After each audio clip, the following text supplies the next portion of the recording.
Right a letter to your friend. তোমার ফ্রেন্ডকে একটা চিঠি লেখো about the benefits of morning walk. Morning ওয়াকের উপকারিতা বা সুবিধাগুলো সম্পর্কে। গুড ফর হেলথ, স্বাস্থ্যের পক্ষে ভালো। ফ্রেশ এয়ার, সতেজ বাতাস উপভোগ করা যায় সকালে।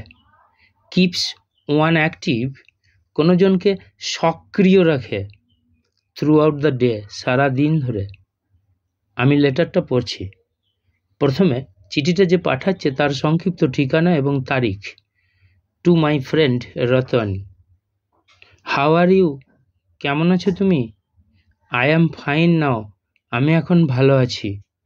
ইন দিস লেটার, এই চিঠিতে, আই অ্যাম ডিসক্রাইবিং ইউ, আমি তোমাকে বর্ণনা দিচ্ছি about the benefits of morning walk, morning ওয়াকের উপকারিতা বা সুবিধাগুলো সম্পর্কে।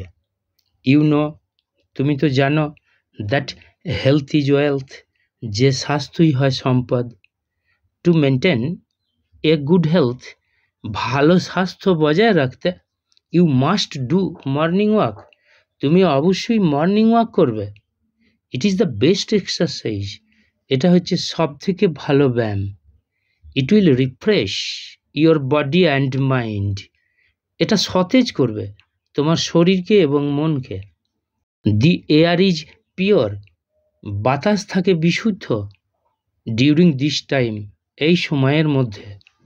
Morning walk reduces fat, morning ওয়াকটা চর্বি কমায় ফ্রম হিউম্যান বডি, মানব শরীর থেকে। It will also bring down your mental tiredness, এটা তোমার মানসিক ক্লান্তিকেও কমিয়ে দেবে। Regular morning walk will keep you fit and energetic, প্রতিদিনের মর্নিং ওয়াকটা তোমাকে ফিট রাখবে এবং উৎসাহী করে রাখবে থ্রু আউট দ্য ডে, সারা দিন ধরে। নো মোর হিয়ার, এখানে আর নয়। I will tell you more, আমি তোমাকে আরও বলবো। When you will meet with me, যখন তুমি আমার সাথে সাক্ষাৎ করবে। With love to you all, তোমাদের সবাইকে ভালোবাসা জানিয়ে। I am ending my letter, আমি শেষ করছি আমার চিঠি। Your loving friend Babon. Left সাইডে ফ্রেন্ডের পোস্টাল অ্যাড্রেস।